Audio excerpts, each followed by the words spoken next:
Waze, W-A-Z-E, Waze, you know that app, is at odds with the NYPD in New York, all because the app lets users see police and specifically DUI checkpoints on the map.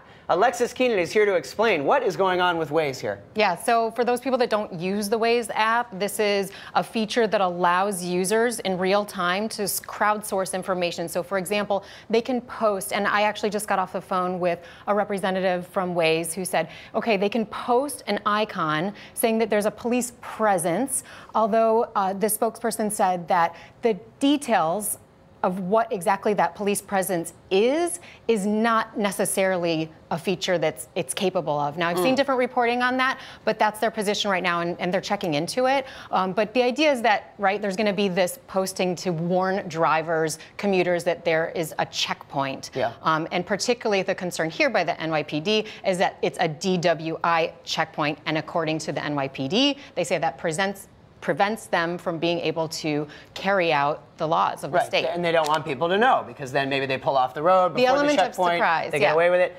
What's interesting to me, I mean, from a user perspective, that's a great feature. I mean, the whole appeal of Waze is you can say, oh, I see an accident, and you add it. And then other people are like, wow, thanks for giving me a heads up. It's going to be bad traffic up ahead. And by the way, we should say Google owns Waze.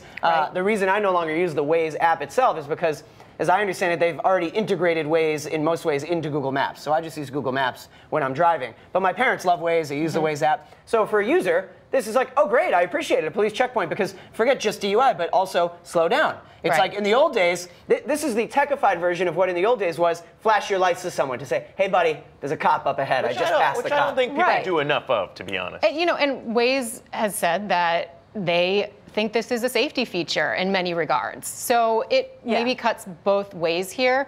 Now, no pun intended. Yeah, right.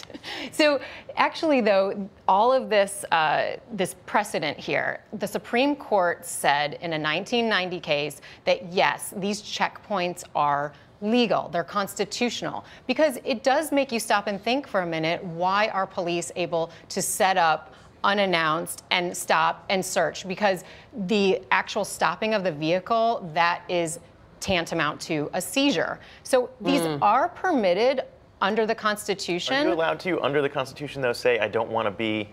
Well, right, and they always say that you can, but then don't do it because stopped, but I don't want to do it. You can say you don't want a breathalyzer at that juncture, but you do not have the right to not be stopped at one of these places. And this is all of the underlying reasoning of the Supreme Court's case, is that it's a public safety weight that outweighs the stop, that is considered minimal, not invasive enough to, you know, give you those otherwise, you know, probable cause protections that you would have. And I get it. I mean, Dan, I'm a driver, I've been on the highway, and, you know, someone else on the other side signals me, and it's like I slow down. I mean, we've all done it. Thanks, buddy. But exactly. But I do get it. I mean, DUI checkpoints, I mean, it's a serious matter. I was looking at the latest stats, and in 2017, 10,000 people were killed by a drunk driver. So it makes sense why the NYPD would be so serious about not letting drivers know where they are when they're drunk.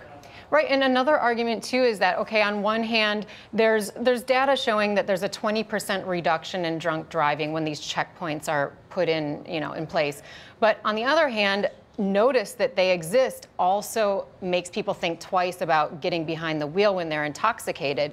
So there's good arguments on both sides here. Right now, it doesn't look like Google or Waze has any intention of giving up this feature. There's still a lot of information to come out, I think, before we get to the point where they're going to be backing down.